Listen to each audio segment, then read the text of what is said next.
Thank you so much for stopping by. It's 95.1 Nigeria Info, and this is yet another edition of the show, The Bottom Line. Hit you at this time every Friday where we talk about some of the biggest stories that made headlines during the week, and of course, we bring in journalists to analyze all of these stories. My name is Fidel Castro, holding it down from now till 11 a.m. Yes, so many big stories broke this week.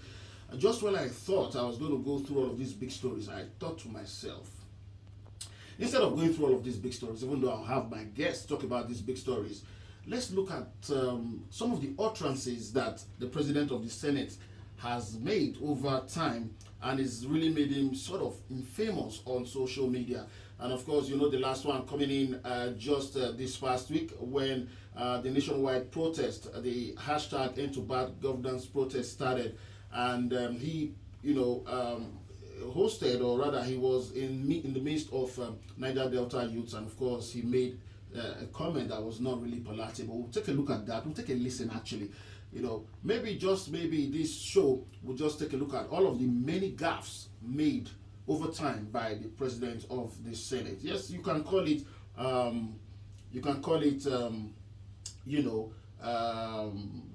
comments, you can call it remarks, but most of the time when he just makes these remarks, even when they're supposed to be funny, so to speak, it just hits the wrong chord. I remember just last year where he talked about sending emails to sending prayers to the email boxes of senators. That was just before the Christmas break. And of course the other one where he was actually bashed on social media, where he responded to Senator Natasha Akpabio when I'm going to play all of that, but first off, my guests are already in the studio. I have Cosmos Ekpunobi, very, very senior journalist. He is here with us, and he's going to take a look at some of the big stories, even though we're going to be dwelling on this. And we also have the assistant political editor of the Sun newspapers, Fred Itwa, joining us this morning. Good morning, gentlemen. Good morning to be here. All right. Also this week, the former chief whip of the Senate was also in the news, Alun Dume. Remember, he was removed as the chief whip based on some comments he had made with regards to the presidency. And just this week, he eventually visited the national chairman of the APC at the national headquarters here in Abuja. And, they've since mended fences. Who knows? Maybe when the Senate reconvenes after the recess, definitely he might just be reinstalled, maybe, as the chief whip of the Senate. Should we talk about the gaps first, gentlemen, or we'll just look at some of the big stories that made headlines this week? No, you're the anchor. So no, I'm just asking. I mean, free speech, democracy. Even if I tell you what I want to do, I know you. All right, Cosmos, let's hear from you. My own big story? Yes. No, I want us to look at, because all this while we have not been taking a look at what happens in the House of Rep.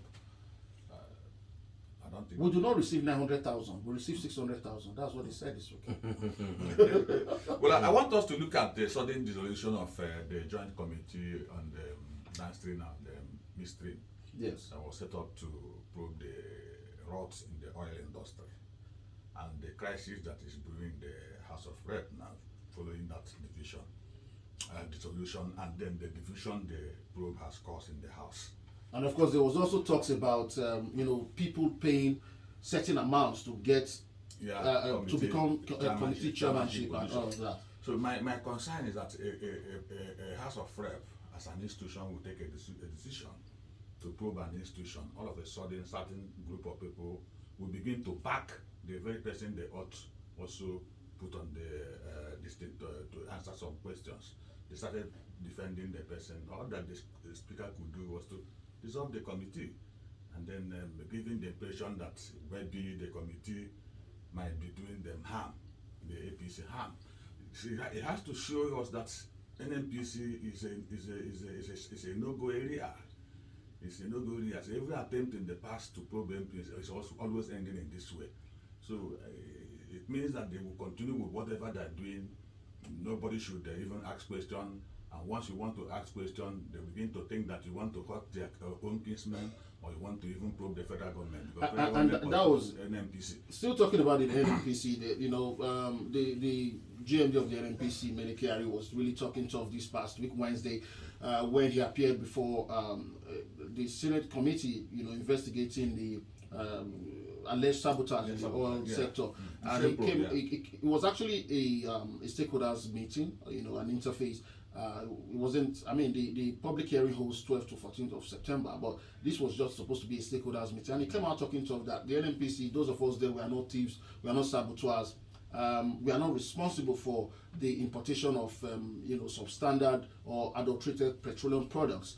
They even went on to say that they should ask the customs service how these products get in, because they are actually smuggled in. But before we delve into all of this, we'll touch on that. But Fred, let's get your take on your big story this week. Then we'll go straight to the gaps of the I will align with Amadike as Mr. Cosmos. The person at the center of the controversy happens to be his very close friend, if I'm right. But the point is, who's that? Ugochini, right? That's his name. Okay, Ugochini. That is the head of the PDP man who is always in the news for controversial and he was one of those championing the emergence of the speaker, under the platform of the CUPP. He did. I remember he used to champion the cause of Wiki until he saw the light, and now he's on the other side. Let's not talk about his character. But the point I'm trying to make is that the House aired ditto for the Senate when he dissolved that committee through a press statement. That's not how it's done. And they know that. The point is, I keep saying that we don't test our jurisprudence to know what is wrong or what is right. That committee was set up during plenary. It means should have been dissolved. Yes, resolution. which means the resolution was passed, and I said, okay, this committee has been set up. This is the chairman. This is the vice. This is the template, terms of reference, and all of that. And they embarked on their analysis. That was what was done. So the speaker cannot single-handedly mandate the spokesman through a statement to dissolve that committee. It is not done. So you are saying the speaker erred in this regard? What in the eye of the law, that committee still subsists. Until before you dissolve that committee, you have to revert to plenary.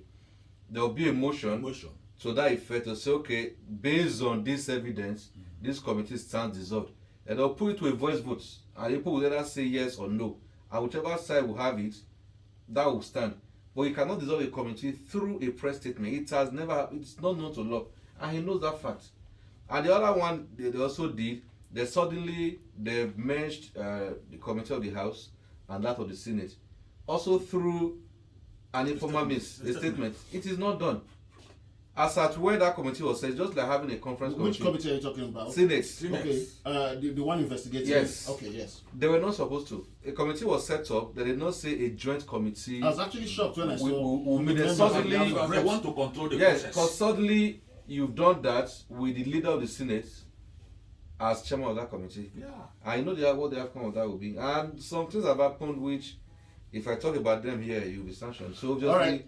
Let's set the ball rolling. But it's bad. Let's set the ball rolling. Just in case you want to join our conversation, please do feel free. The call lines are 0700 951 0000. That is 0700 951 0000. Alternatively, you can call us on the WhatsApp platform 0809 993 0137. Once again, 0809 993 0137. If you can't get through, or maybe just by sheer luck, we do not pick, send us a message on WhatsApp, all right? We'll take it. Let's start with the President of the Senate. Just go through, there's so many, but we'll just take three. And some have said, you do not really joke with lives of Nigerians, especially when you hold that pole position. You should be able to use it, to affect the trajectory or a narrative, that is going on. But the very first we noticed was this one, where, why say it? Let's hear it. To enable all of us to enjoy our holidays, a token has been sent to our various accounts by the clerk of the National Assembly. He has said this, then he'll rephrase it. Just take a listen. Now they are heckling. I will not. I withdraw that statement. In order to allow you to enjoy your holiday, the Senate President has sent prayers to your mailboxes. Has sent prayers to your mailboxes to assist assist you to go on a safe journey and return. All right, that was during the Christmas celebration where he sent. What that meant was, I've actually sent some monies into your account. That's what he meant to say there. But that's the first. We'll react to that. Then let's take a listen to this other one. It was actually a bill. Senator Natasha Akpoti Udwanga was trying hard to ensure that that bill was not stepped down, But this eventually ensued, and that was the fallout was that, people started. They tagged Akpabio, the Senate president. They tagged his wife, put out her phone number, put out his phone number, and now listed there was a list of ex-girlfriends or girlfriends allegedly posted. But that also resulted to most of them actresses actually, which resulted to Dakore Egboson, Akonde, responding that he's never really met this man, he's never met the Senate president, and of course he said he was going to sue the blogger, who eventually. Has she gone to court? No, she's in the US. She has not gone to court. But we'll talk about that. Should we talk about them after taking a listen to all of them? I think that's the best. For the purpose of listeners, we are aware of this stuff. If I'll add more when you're done. All right, let's quickly take a listen to this other one. It was in response to that. That bill was a transport bill, sort of transport council, and this was what ensued. Take a listen. We don't want it to be killed. We just want a bit of modification. We don't want the bill killed, but it should be slight modification, sir. It's a necessary bill. The Senator Natasha, in the chamber, you have to be recognized before you speak. Oh, pardon me. Yeah, we are not in a nightclub. All right, so that was the response given there. Even when Senator Akpoti had pleaded, pardon me, he went on to say that, and that was what degenerated into that spat on social media, and it was virtually carried by the bloggers, and that was that. And this was the last one, just when the protest, was kicking off, and this one, some people, in fact, not some people, Business Day actually, used it as one of its cartoons, and this was what triggered that. Take a listen to this one.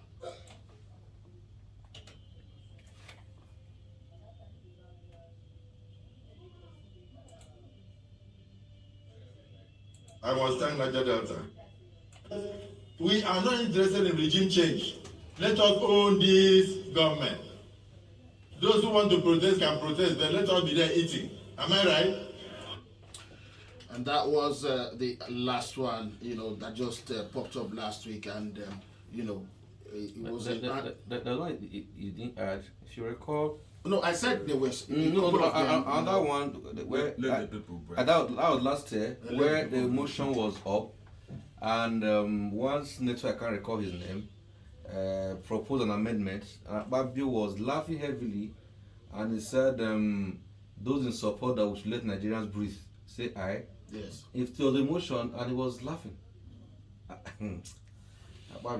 So now this the one that actually generated so much controversy, or rather so much response, would be the one regarding that bill by Senator Natasha Akpoti Udwanga, and of course the outcome of the one that meeting with Niger Delta Youth, and of course it reached out, and one begins to also wonder, number 3 man, what do you make of it? Is there a way to remedy it, or do you think it was just a joke gone bad?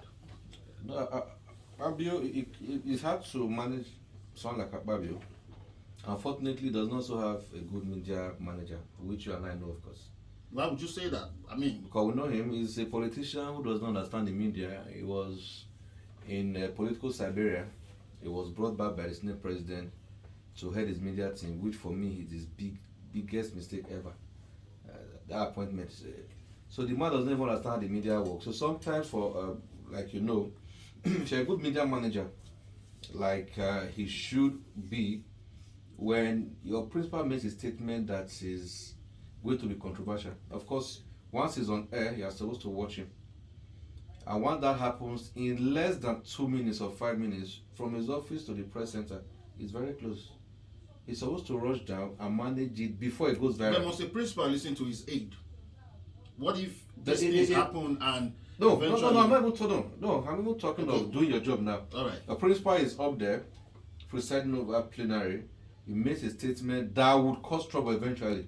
So before bloggers will start blogging the stuff, people send breaking news, audio, all of that. In less than 5 minutes from your office, you can come to the press center and manage that situation immediately. That's your job.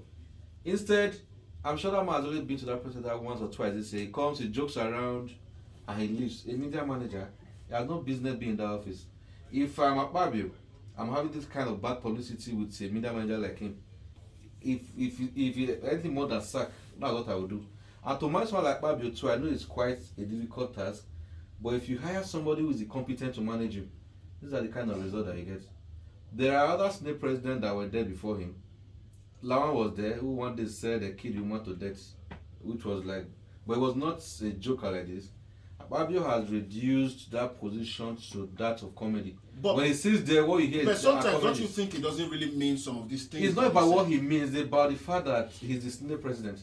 Whatever he says should be taken seriously. Sometimes somebody will tell you, say, that is very uncommon. Something very serious, start laughing. Then sometimes he would call himself to others and say, okay, gentlemen, it's okay. He's the Senate president, which means that once he sits there, there are no jokes. If you want to joke, do that during closed door. Yeah. Or do that before plenary commences. But once plenary commences, it's like a judge presiding over a case. In between, start laughing. All right, Fred, let's hear from customers before we take our very first break. Now, would you say this is one too many? I mean, Fred just pointed out the Let Nigerians Breathe that became in fact, it became an infamous comment on social media, social and traditional media actually, divorcing press people from the meat of the matter, which was the motion or the bill in question, and you are going back to mere rhetorics, basically. Is there a way to check this? Well, before I go into the many sins of Akpabio himself, let me also say it's a big concern today because he's a presiding officer. In the Senate, comic relief is allowed. During the Okadibo time, there was this man, both of them are late now, Wako from Benue. Yes. So, at the heat of every other argument, Akpabio will point at Wako. Wako will get up, demonstrate, rub his tummy, will speak one big grammar, everybody will laugh. That was a very fine political strategy then by Leto Akpabio. But coming from a presiding officer, you understand me? It means a lot. That's why it's an issue today. If any other senator would do that, it can be pardonable. But the Senate president to descend that low, to use what I will call a very offensive comment on a burning national issue. Honestly, if it is in ideal democracy, that Senate president will not survive the next day as a Senate president. But again, all these things has to do with the process that brought him to power. As far as he's doing the bidding of those that brought him there, Akpabio will continue to make this mistake.